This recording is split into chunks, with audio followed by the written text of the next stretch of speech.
siis aivan upea patinoitunut pinta täällä alla kyllä. Tämä jää ehdottomasti tämän näköiseksi.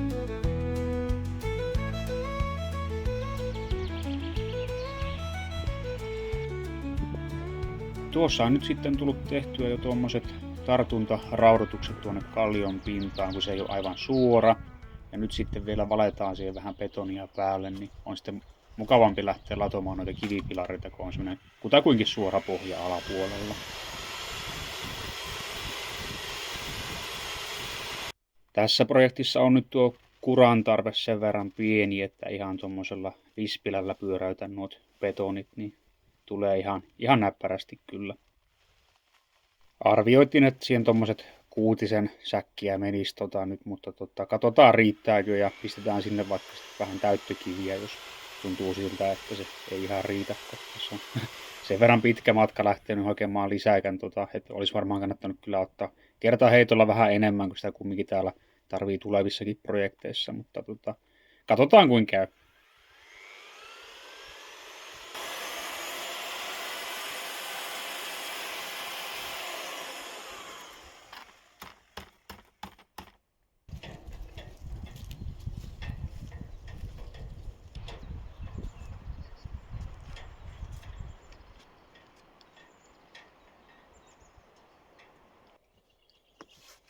Ja sitten ei muuta kuin vaan kuraa tonne monttujen pohjalle. Heitellään sinne nyt vaikka tuommoisia vanhoja kiuaskiviä joukkoon, niin on varmasti sitten riittävästi kuraa jokaiseen monttuun.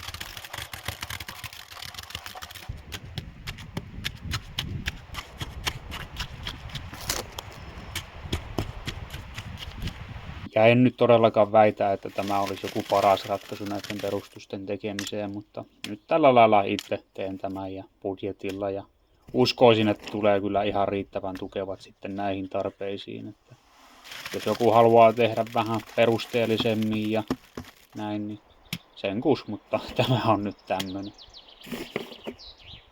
Sillä tuntuu nykyihmisellä olevan pakottava tarve haudata muovia maan sisällä, mutta koitan nyt sillä lailla, että jos ei nyt ihan pakkoon lähteä mitään foameja laittaa, niin jätetään laittamatta, kun niitä on aikanaan kyllä ihan tarpeeksi haudattu näihinkin nurkkiin noita muovin kappaleita.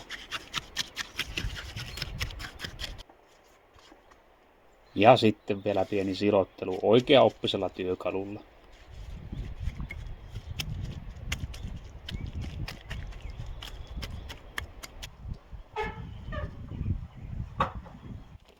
Tulipa tuossa nyt sitten noiden valuhommien kunniaksi korjattua toi grillikausikin vihdoin.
Eiköhän näitten eväitten jälkeen taas jaksa painaa.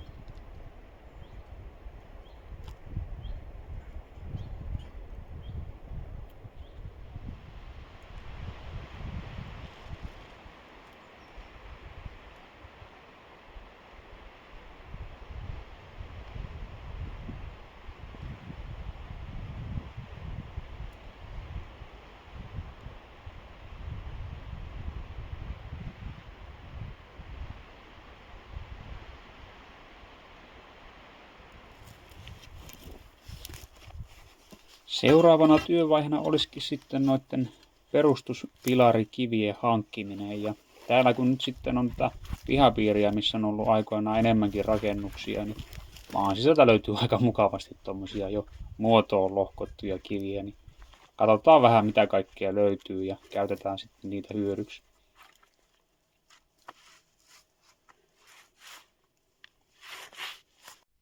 Ja tuossa kun sitten oli saatavilla tommosia vähän isompia vanhoja perustuskiviä, niin ajattelin niistä lohkoa vähän pienempiä ja voi niitä sitten käyttää noihin näkyviin osuuksiin.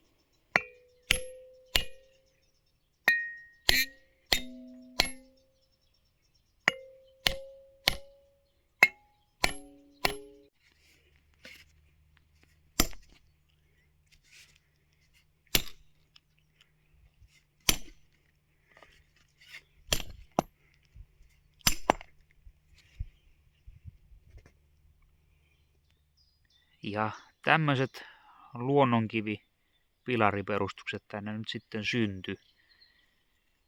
Pienellä hieromisella siihen kivet asettu ja aika tukevat on kyllä, että ei tämäkään tästä mihinkään heilu.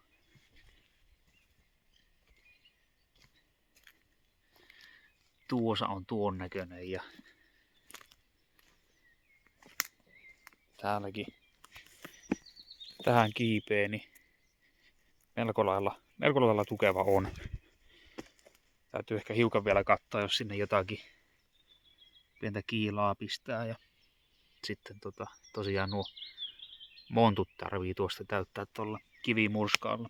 Tähän sisäänkäynnin puolelle tuli pistettyä nämä itse lohkotut kivet. Niistä tuli sen verran siistit, että on tosi jo tommonen näyttävän näköinen, niin ovat sitten tässä paraatipaikalla tuo ja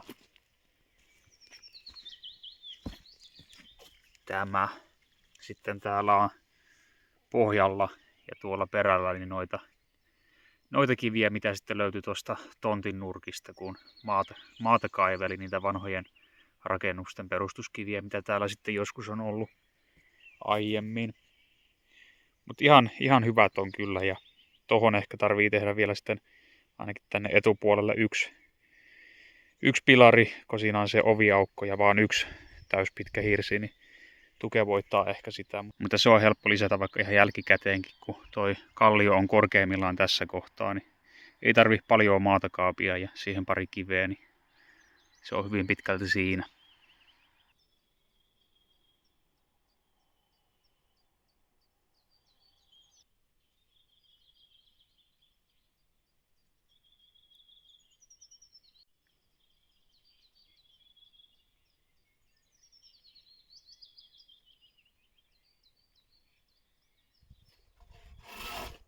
Tuossa yhtä korvasiirtoa nyt tuolla kuoriman raudalla hiukan veistelin pyöreämmäksi, kun se oli aika toispuoleiseksi alun perin jätetty. Ja eipä siinä nyt sinänsä mitään, että kun ne hirret voi aina sovittaa toisiinsa sen varauksen avulla, mutta siinä oli jo sen verran pykälää, että ajattelin, että pääsee helpommalle ja saa tukevamman tosta, kun tekee vähän tasaisemman.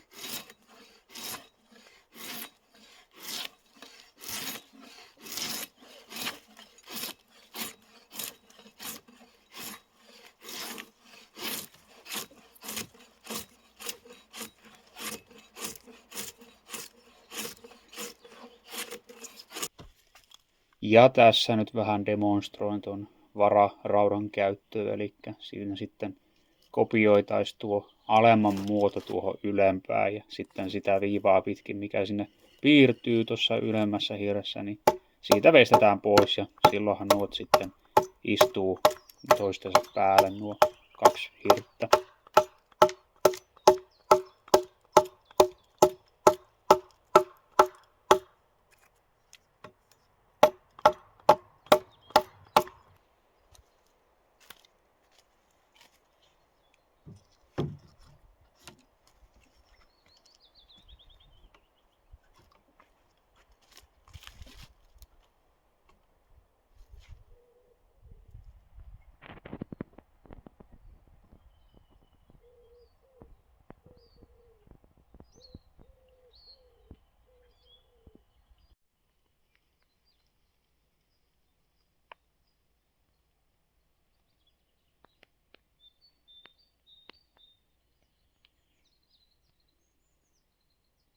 tässä nyt sitten tämän hirren alasalvosta varten, niin tuosta vararaudalla tuo rako kopioidaan tähän.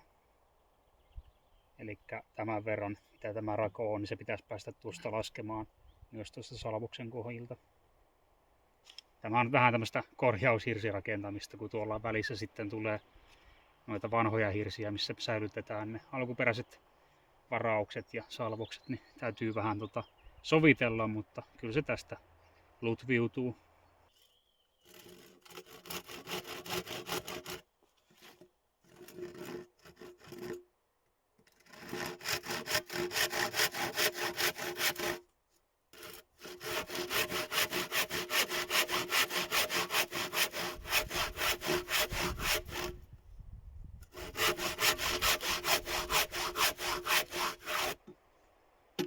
Joskus aikoinaan, kun nykyhirsirakennusten esiasteita ihmiset alkoi pystyttämään, niin ei heillä ollut käytössään oikeastaan kuin kirves, millä sitten puut kaadettiin ja pätkittiin ja sitten veisteltiin muotoonsa.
Nyt alkaa saamaan runko muotoonsa. Että tuossa nyt tuolta puuttuu edelleen pitkä alahirsi, kun yksi korvaushirsi, mikä täällä tontilla oli sitä varten, niin olikin ontto sisältä, siellä oli semmoinen rotankolo, niin päätin jättää sen tekemättä siitä, niin tarvii nyt sitten saada tuotua tänne tontille yksi semmoinen pitkä korvaushirsi vielä. Ja pellavariveetkin puuttuu välistä, kun tää oli nyt lähinnä tämmönen kuivakasaus taas sitten, että miltä nyt tuntuu, niin kun, että lähteekö tuo vanha kehä, mikä tässä nyt sitten on kutakuinkin, onko se nyt 1,5 kehää tästä niin kuin alkuperäistä nyt ylimmistä, niin kyllä ne siinä nyt ihan riittävän hyvin istuvat, mutta kertaalleen vie sitten nippuun ja sitten taakse pitkä hirsi ja sitten voi alkaa laittaa pellavarivettä ja vaarnatappejakin tarvii alkaa porailemaan sitten siinä työvaiheessa, mutta tämmönen mallaus, että saa nyt tällekin videolle vähän ihan oikeasti niin konkreettista näkemystä siitä, että millainen tämä runko tulee olemaan. Että hyvältä näyttää. Voidaan me tuosta astua ihan tänne sisätiloihinkin kattelemaan, että samaltahan se nyt sitten näyttää kuin silloin purkamisvaiheessa. Toki nuot 3 on nyt korvaushirsiä. Sitten noit on kaikki alkuperäisiä, tuli se paras seinä tuo. Ja sitten tässä on nyt, noit 2 on korvaushirsiä. Tää on alkuperäinen ja tuohon tulee tosiaan se 1 korvaushirsi edelleen. Ja täällä päädyssä on myös kaikki alkuperäisiä. Ja ulkopuolelta oli aika semmosia rapsakoita pinnasta, mutta se ei mitään semmoista, että olisi mitään järkeä lähteä uusimaan, kun se on ihan täyttä tavaraa kumminkin. Ja sitten ei ole kovin näkyvillä tämä seinä ja ajattelin sinne laittaa sen paneloinnin vielä ulkopuolelle. Toki tässä tulee olemaan se ysiruutuinen ikkuna ja siinä on näkemys nyt, tai tämä maisema tämän näköinen, niin täytyy tuosta vähän noita puskia raivata veksi. Ei tässä taas oikein muuta voi kuin olla kiitollinen siitä, että on tämmöinen pieni pala paratiisia. Ja luonto on herännyt ja linnut laulaa. Kyllä tässä on niinku kaikki, mitä itse toivoo asuinympäristöltä. Kurkataanpa tuosta nyt vielä näitä ovihommiakin hiukan. Tässä on nämä 2 vanhaa ovea, mitkä on molemmat tulossa saunarakennukseen. Tämähän on tämän tilusten vanhasta saunasta se varsinaisen saunatilan ovi.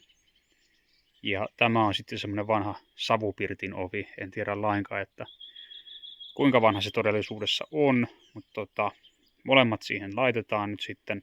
Se, että tulisiko tosta vaikka se varsinaisen saunatilan ovi ja tästä sitten ulko-ovi. Tämä on vähän korkeampi kumminkin ja leveämpi. Se oviaukko on noin metri. Niin voitaisiin tuosta purkata. Tähän tulee tietenkin karmi sitten vielä lisäksi tuo leveyttä. Se on tommonen 76 senttiä tuo. Eiköhän se siihen saada soviteltua. Siihen tulee ne karat ja karmi, niin aikalailla siinä metrissä aletaan olemaan jo. Ja tällähän on karmi olemassakin, että sitä ei tarvitse tehdä lainkaan. Niin tämä on kyllä varmasti ulospasseli. Ja tuohon kun laittaa sitten korkealla kynnyksellä, niin vähän matalampikin ovi toimii siinä. Ja tämähän on niinku ihan tehty sitä saunaa varten kyllä. Siinä on tuossa toisella puolella tämmöinen ruma verhoilu jälkikäteen tehty, että revitään se sitä irti ja katsotaan mitä sieltä löytyy. Voi olla, että semmoinen nokinen tai nokiintunut pinta löydetään, että se olisi ihan kiva lisä. Ja tässähän on myös sitten, tämä oli sinne saunan suuntaan, eli se on vähän nokeentunut ja sitten voitaisiin kurkata tuonne toiselle puolelle. Eli siinä on sitten tämmöinen kolmijakoinen peilikehys. Tuo on tuo verhoilu sillä toisellakin puolella jälkikäteen laitettu, että mutta annetaan se olla, se on sen verran nättiä ja patinoitunut, että nimenomaan pyritään pitämään nämä ovet ihan tässä kuosissa, mitä ne nyt on, että kaikki tuo patina saa jäädä, se kuuluu tuohon saunan luukkiin ehdottomasti. Tässä on nyt vielä tämmöiset saranat, eli tämä koukeroosa tässä, niin löytyy täältä tiluksilta, jotkut vanhat saranat ja yksi tuttu kaveri teki sitten näihin nämä vastakappaleet. On antanut niiden nyt patinoitua ulkona, että yhtenäinen luukki. Nämä tulee siihen saunan ulko-oveen sitten. Sen verran kevyet ovilevyt, että uskoisin, että kestää kyllä. No niin, nyt voitaisiin sitten kurkata, että mitä tuosta tuon levyn tai paperin ja listojen alta löytyy. Ei se ainakaan mitään rumempaa voi olla, mitä tuo tämänhetkinen, että kaikki on varmasti niin parempaan päin. Mutta joo, aletaanpa hommiin. Tässä on tää ihan hieno tämmönen Nessinkin kahva, niin otetaan se ehjänä irti. Pistetään varmaan takaisinkin tähän. Sen verran tyylikäs. Täytyy vaan sitten tuo maali poistaa. Se näyttäisi siltä, että se voisi olla melko vanhakin, mutta hieno se on joka tapauksessa. En tiedä alkaako täällä nyt satamaan. Ajattelin, että saisi tämän homman tehtyä. Sitten vielä tämä tästä. Kyllä se nyt vähän enemmän satelee kumminkin. Harmi. Onneksi tässä on tämä levy nyt suojana, että ei se ihan tyystin pääse kastumaan tämä. Koitetaan irrottaa siitä nuo listat ainakin tässä vielä.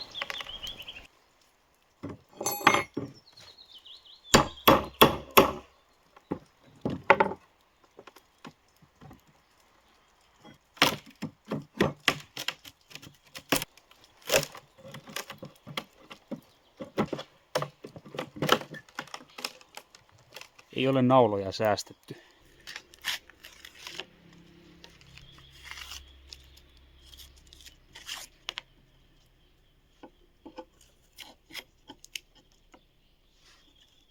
No voihan harmi, se on jotenkin liimattu tai liisteröity tuohon tuo pahvi kiinni. Tai paperi, mitä se onkaan. Se on tosi tiukassa. Kyllä sen sitten ehkä sais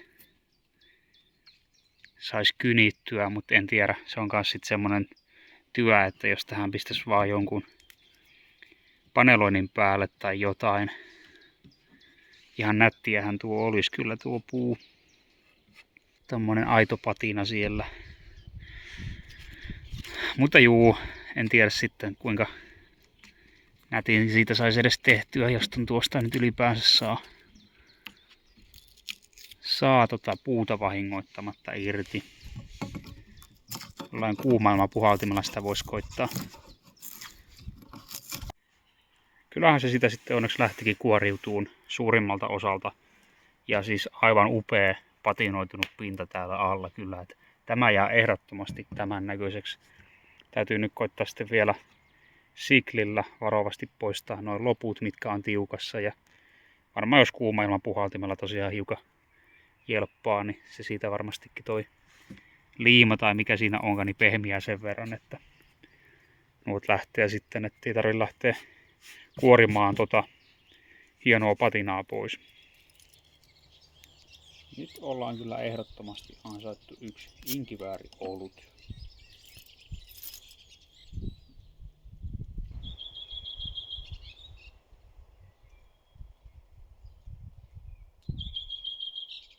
Eiköhän siinä ollut sitten taas kaikki tältä erää, eli kiitos oikein paljon kun viihdyit tämän videon parissa, ja jos et ole vielä tilannut kanavaa, niin tee ihmeessä se, että nähdään sitten tulevienkin videoiden äärellä.